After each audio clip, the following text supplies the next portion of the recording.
I'm Pastor Athena Thomason Bless.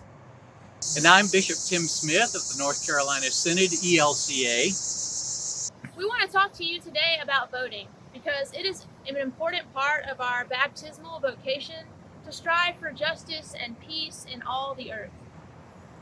I vote because I believe that our government and our elected officials, they have the capacity to shape our life together in community for the better. Our scriptures constantly call us to walk alongside those who are poor and oppressed, and our vote is one of the many ways that we can advocate for dignity and abundant life for all of God's creation.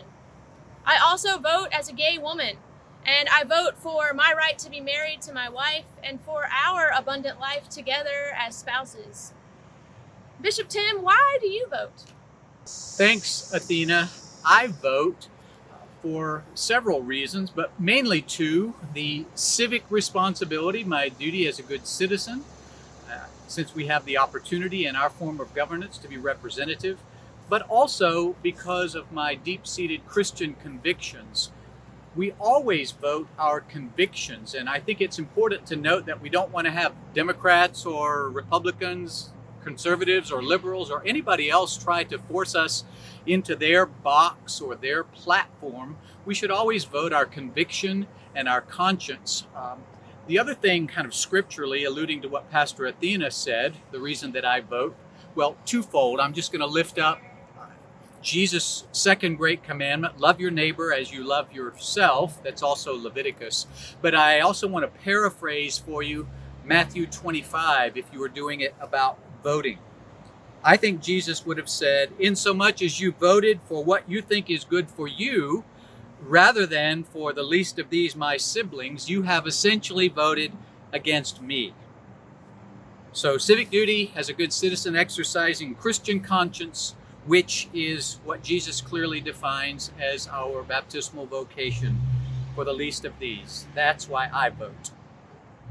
We're releasing this video on September 22nd, which is National Voter Registration Day. If you live in North Carolina, you have until October 9th to register to vote. You can check your registration status at the North Carolina State Board of Elections site. Make sure it says active if you're registered, and make sure your current address is registered. Make sure your address is up to date.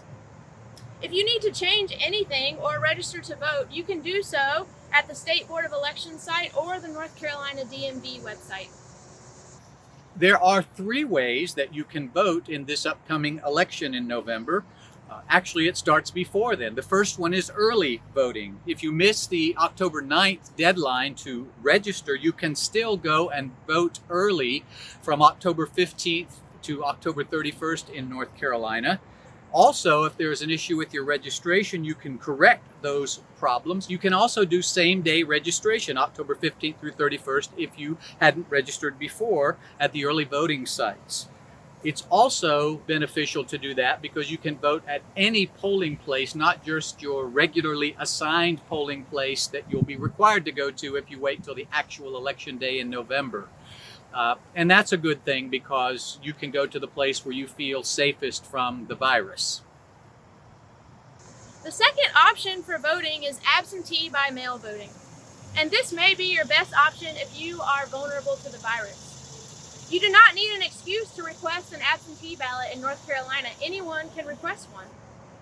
And if you are registered to vote, you can request one through the mail, or on the State Board of Elections website, you can request your absentee ballot. You must request a ballot in order to vote by mail.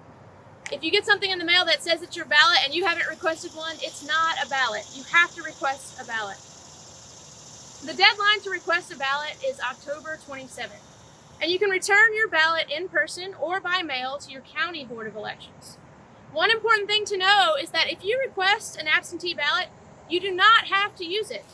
You can still vote in person and discard your absentee ballot. You cannot vote twice, however, but an absentee ballot is a good backup plan if you are skeptical about voting in person and you want to try it out and see how it goes. Now the third and final option, that is election day itself. If you will be voting on election day, make sure that you look up your polling place and go to the right one and that you wear a mask. and that you be ready to wait in line, indoors or out. Thanks for taking seriously our call as citizens and as Christians to vote and to make your voice heard. Go in peace to love and serve the Lord. Thanks be to God.